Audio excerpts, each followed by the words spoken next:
Programa Fala Carlão. Oferecimento Bradesco. Contrate crédito rural e concorra a tratores 0 km.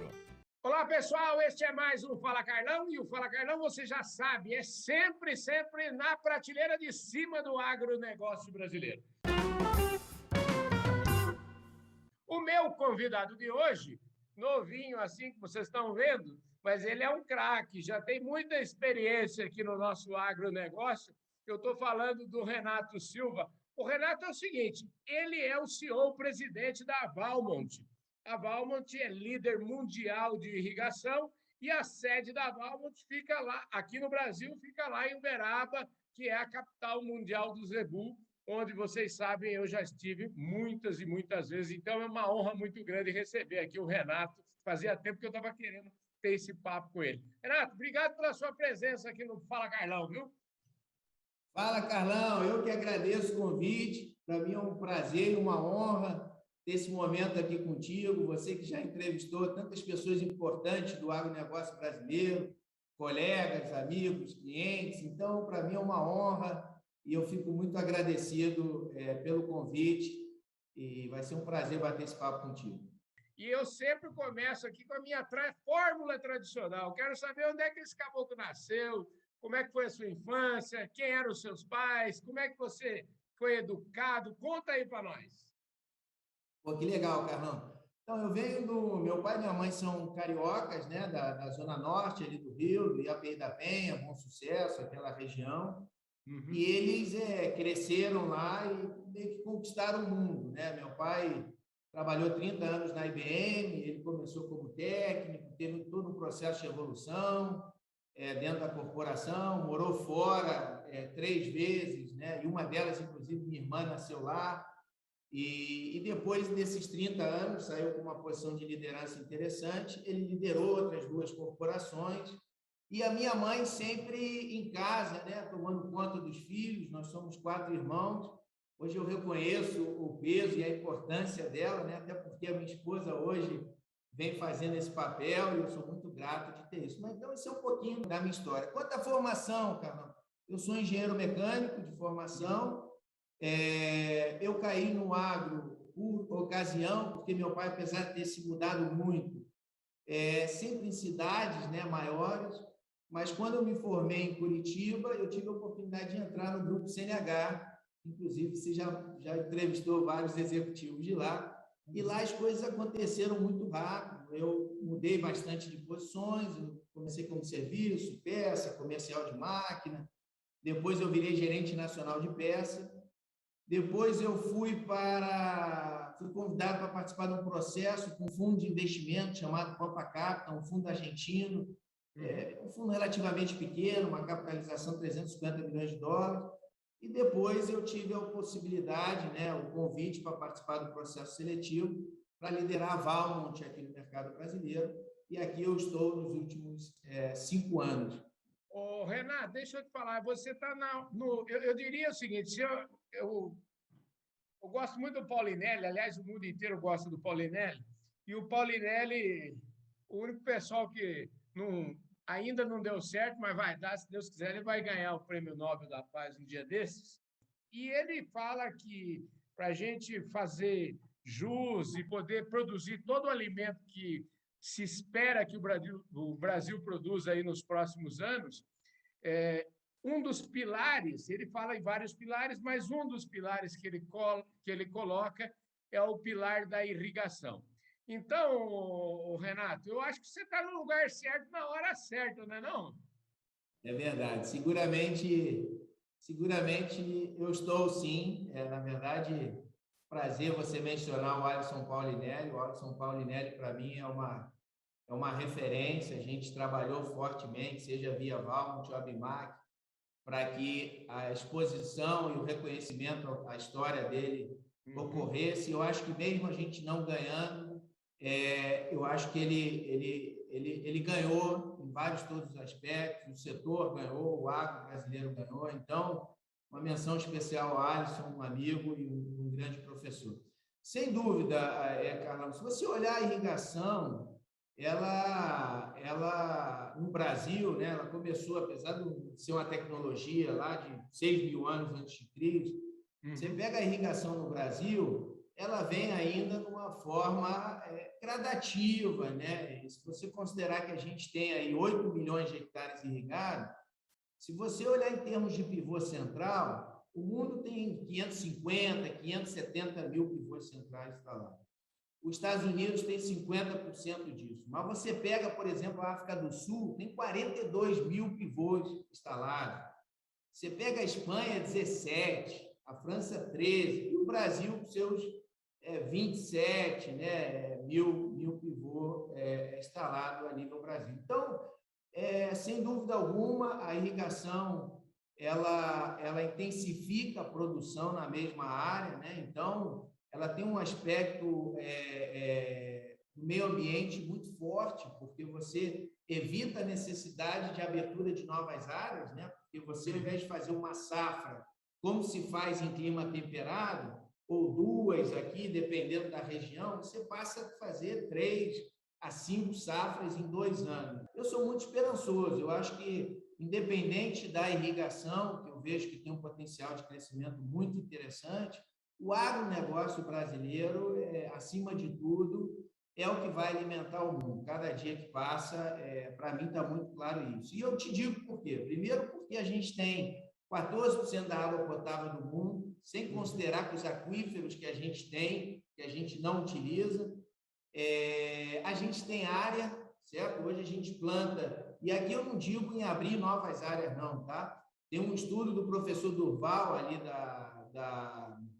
do Val Dourado, de Piracicaba, ele mostra que sem a abertura sem a necessidade de derrubar uma árvore sequer, a gente poderia ir para 55 milhões de hectares. Imagina isso. Então, a gente tem água, tem terra e tem um terceiro fator que na década de 70 era um problema, que o Alisson Paulinelli, através da Embrapa e de todas, né, a iniciativa pública e privada, demonstraram, encontraram as alternativas, que é o clima tropical. Então, a gente tem vida durante os 360 dias, um ano inteiro vida, né? Então, eu acho que, sem dúvida alguma, o Brasil tem tudo para ser o grande celeiro de produção do mundo e, por consequência, criar um desenvolvimento social e econômico da nossa nação, através de mais emprego, através de crescimento do PIB. Mas, de forma geral, eu estou muito esperançoso de que a gente está no caminho certo e o tempo vai mostrar e vai fortalecer a nossa nação como um todo. Olha, eu andando pelo Brasil, assim, a gente quando vê um pivô central, ou então voando de avião, olhando de cima, né? O pivô tem uma capacidade de fazer uma transformação no visual da região. É muito bonito e, assim, o aumento de produtividade é inegável. Então, eu queria que você falasse, até se você pudesse trabalhar um pouquinho mais assim. Você já falou, deu umas pistas aí dos gargalos, aí dos desafios, né? O Brasil está avançando nisso, a gente está melhorando nesse aspecto. Como é que você, qual que é a sua avaliação? Eu acredito que sim, e passa muito por uma questão de comunicação, porque ainda existe um viés de que o agronegócio ele não é benéfico ou que a água que a gente utiliza, e aqui tem um tema importante, Carlão, eu sempre gosto de mencionar a diferença entre utilizar e consumir, tá? Que a gente vê, é comum a sociedade informar que o agro ele consome a água. Na verdade, o agro ele utiliza a água. Quem consome a água são as cidades, são as indústrias, porque você tem que tratar a água. O agro não. O agro, você está tirando a água de um local e colocando em outro, que através da evapotranspiração, ela retorna para o meio ambiente. Então, você tem o ciclo hidrológico da água. Isso aqui é estudado. Então, mais de 95% dessa água que a gente está tirando do local e botando em outro, ela volta para a natureza. E aqui é importante, porque a irrigação, a gente utiliza, só para você ter ideia, Carlão, 0,7% da água.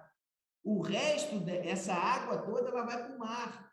Então, se tu pensasse, então, é dinheiro correndo os rios, as bacias e indo para o mar, sem a gente poder utilizar e desenvolver, plantar, criar um desenvolvimento social e econômico. Então, eu vejo que a gente tem avanços importantes nos últimos anos.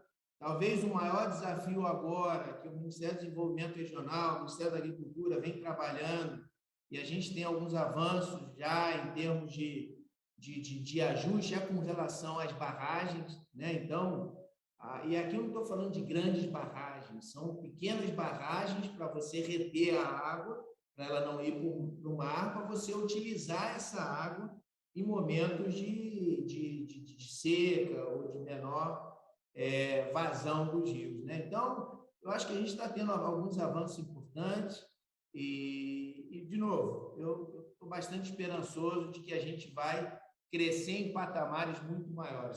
Quando a gente pensa em pivô central, talvez a maioria das pessoas pense, pô, isso é coisa só de grandes propriedades, grandes proprietários, enfim, gente que tem um poder muito grande de investimento. Eu queria saber qual que é a realidade, se o pequeno produtor, se tem espaço para o pequeno, se já existe, como é que a irrigação trabalha com os diversos tamanhos e diversos atores do nosso agronegócio.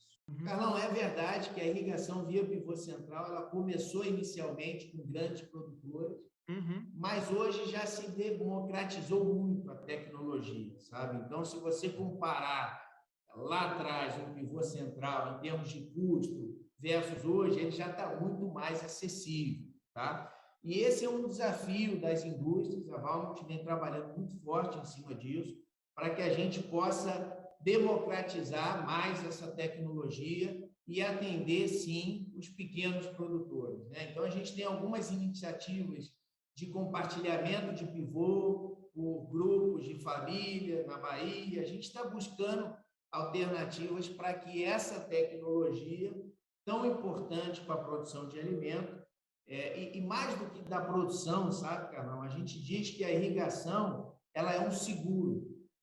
Porque quando você chove, você tem uma regularidade de chuva, você produz, você vai produzir um pouco mais, sim, porque você tem a água na hora certa, mas você tem uma produtividade aceitável, né? O teu net, você tem um retorno interessante. Agora, quando não chove, você tem uma seca, você perde, né?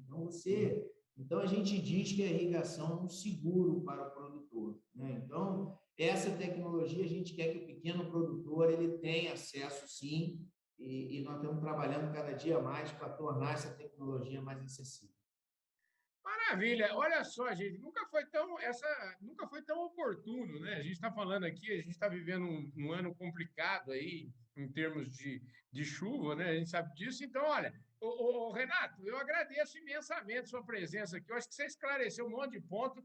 Parabéns pelo teu trabalho e aproveitar a última mensagem aqui, agradecer ao produtor brasileiro que vem fazendo a diferença, que desde o início da pandemia acreditou, encarou e não parou para que a gente pudesse chegar hoje sem nenhum problema de abastecimento de alimento para a nossa sociedade e até mesmo para o mundo como um todo. Então, obrigado, Carlão. Maravilha, gente. É isso aí. Antes de fechar aqui, eu queria mostrar para vocês aqui a revista Agro Revenda. Essa edição que está aqui na minha... É a edição que traz o Paulo Tiburcio lá da Andave na capa. A gente tem outras edições aqui. Olha só, a revista está com 160 páginas. A próxima edição que está saindo do forno agora vem com recorde absoluto, 212 páginas. Então, olha, o pessoal da Agro Revenda está fazendo um trabalho maravilhoso. Então, quero agradecer imensamente, quero agradecer a audiência de todos vocês que nos acompanham aí. Se somar com as redes sociais aqui do canal do Boi, nós estamos falando de mais de 150 mil seguidores só nas redes sociais e as 25 milhões de parabólicas espalhadas pelo Brasil, net, enfim, é um espetáculo aqui. É isso aí, pessoal. Eu vejo todos vocês no nosso próximo programa. Valeu, um abraço, fui!